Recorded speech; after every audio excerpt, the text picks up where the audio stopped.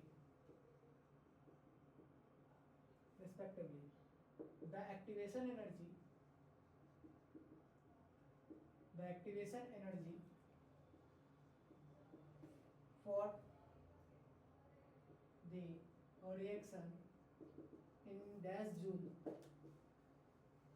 ठीक है, इस क्वेश्चन में एक्टिवेशन एनर्जी निकालना है जब दो रेट कांस्टेंट दिया हुआ है, अलग अलग रेट कांस्टेंट दिया है, टेम्परेचर अलग अलग पर। तो क्वेश्चन को पकड़ने का तरीका है कि जब अलग अलग क्वेश्चन अलग अलग टेम्परेचर पर अलग अलग रेट कांस्टेंट होगा, यानी कहीं ना कहीं हम लोग इस पर आर्हेनियस इक्वेशन लगाएंगे। तो Arrhenius equation equals to K A equals to E minus E A by R T होता है। बट अगर दो रेट की बात कर रहे हैं तो k1 बाई k2, तो यहाँ पर अगर हम इस फॉर्मूला लगाएंगे, जरा यहाँ पर पहले देख लेते हैं हम कहना क्या चाह रहे हैं कि दोनों साइड अगर हम लॉग लगा देते हैं तो क्या आ जाएगा, लॉग के इक्वल्स टू क्या आ जाएगा, लॉग ए ई का power minus E A by R T. दो टर्म मल्टीप्लाई में है तो यहाँ से क्या आ जाएगा, लॉग के equals to log A plus log e minus E A by R T. अब नाउ जो पावर होता है लॉग में वो आगे आ जाता है, सो हम यहाँ से क्या लिख सकते हैं, लॉग के इज इक्वल्स टू लॉग ए। हालांकि लॉग नहीं आएगा, यहाँ पर ln आएगा। ठीक है, ln आता है, यहाँ पर भी ln होगा, टेकिंग ln बोथ साइड। सो यहाँ से ln आ जाएगा और यहाँ से भी ln और यहाँ पर भी ln आ जाएगा। ठीक है, हम यहाँ पर ln के लिखेंगे, ln के इज इक्वल्स टू क्या आ जाएगा, ln a, और इसको सॉल्व करेंगे तो यहाँ से आ जाएगा minus E A by R T. ये फर्स्ट का इक्वेशन है, मतलब अगर एक का रेट कांस्टेंट दे करके कुछ हमसे पूछेगा तो ये लगा सकते हैं। अदरवाइज हम क्या करेंगे, हम जब दो किसी का सॉल्व करते हैं तो हमको फॉर्मूला याद होना चाहिए आर्हेनियस इक्वेशन, जिसको बोलते हैं दैट इज log k2 बाई k1 is equals to log k2 बाई k1 is equals to A by 2.303 R 1/T1 minus 1/T2। इस टाइप के इक्वेशंस हम लोग थर्मोडायनेमिक्स में भी देखते हैं, यहाँ पर भी देखते हैं, इक्विलिब्रियम में भी देख लेते हैं। तो बहुत सारी जगह पर जब कोई चीज़ मिल रहा है तो वो आने की प्रोबेबिलिटी बहुत हाई होता है। ठीक है, तो हमसे क्या कह रहा है कि rate constant of for the reaction at 300 temperature, यानी इसको मान लेते हैं T1 और इसको मान लेते हैं T2। सो हम क्या देखेंगे कि ये वाला जो वैल्यू ये k1 हो जाएगा और ये वाला वैल्यू जो है वो k2 हो जाएगा। So log 0.05 by 0.03 is equals to E A by 2.303 R 1/200 minus 1/300। यहाँ से जब हम सॉल्व करेंगे तो ये आ जाएगा log 5/3 is equals to E A upon 2.303 R को मल्टीप्लाई करते ये 19 आता है, याद रखेंगे। यहाँ से आ जाएगा 300 minus 200 divided by 300 Guna 200। log 5 की वैल्यू हो जाएगी 0.7 और log 3 की वैल्यू हो जाएगी 0.4। इंटू कर देंगे 19, दैट इज इक्वल्स टू हो जाएगा ई ए, और इसको सॉल्व करेंगे तो ये आ जाएगा 100 बाई 6 और 4 0 यानी 60,000। क्रॉस मल्टीप्लाई करेंगे तो ये कितना आ जाएगा 0.3 into 19 into 60,000 divided by 100, that is equals to E A. And finally जब हम सॉल्व करेंगे ई ए के वैल्यू जो है वो नियरली कितना आना चाहिए, ई ए की वैल्यू जो नियरली आना चाहिए वो आना चाहिए सॉल्व करने के बाद 2520। ठीक है, ई ए की जो वैल्यू आएगी वो आएगी 2520 joule, that is the correct answer. एक बार सॉल्व करके देखिएगा 2520, यानी यहाँ से हम 2 0 को हटा देते हैं, 2 0 कट जाएगा, पॉइंट हटा के 1 0 लगाएंगे वो भी 1 0 कट जाएगा, तो 60 इंटू 19 इंटू 3 यानी हो जाएगा 19 3 का 3 9 27 का 7 2 यानी 57, 57 into 60 that is equals to 2520 आना चाहिए। ठीक है, नियरली इसके आसपास यही ऑप्शन था जो कि हम टिक लगा करके आगे बढ़ जाएंगे। ठीक है, सो आज केमिकल काइनेटिक्स में इतना ही रहने देते हैं, छोटा सा वीडियो था, बट आने वाले सीरीज में हम लोग केमिकल काइनेटिक्स को और जोर डालेंगे, और हम लोग आने वाले सीरीज में जितना भी वीडियोस कर चुके हैं उससे रिलेटेड जितना भी चैप्टर्स हो चुका है, हम कोशिश करेंगे कि आने वाले कुछ ऐसे वीडियोस भी हम बनाएं जिसमें जो जो चैप्टर हमारा होते जा रहा है उस चैप्टर को मिक्स करके सवाल पूछे, और जब तक बेस हमारा आ जाए तब तक हम लोग मोस्ट प्रोबेबली इस तरीके का वीडियो बनाए जिसमें मोस्ट 30 क्वेश्चन सारे चैप्टर का मिक्स होना चाहिए, एक टाइप का मॉक टेस्ट टाइप का, ताकि हमारे जैन आइटम से पहले हमारा सारा चैप्टर्स भी कवर हो जाए और हम स्कोर करके एक अच्छा रैंक भी ला सकें। So thank you, see you in the next class, thank you everybody.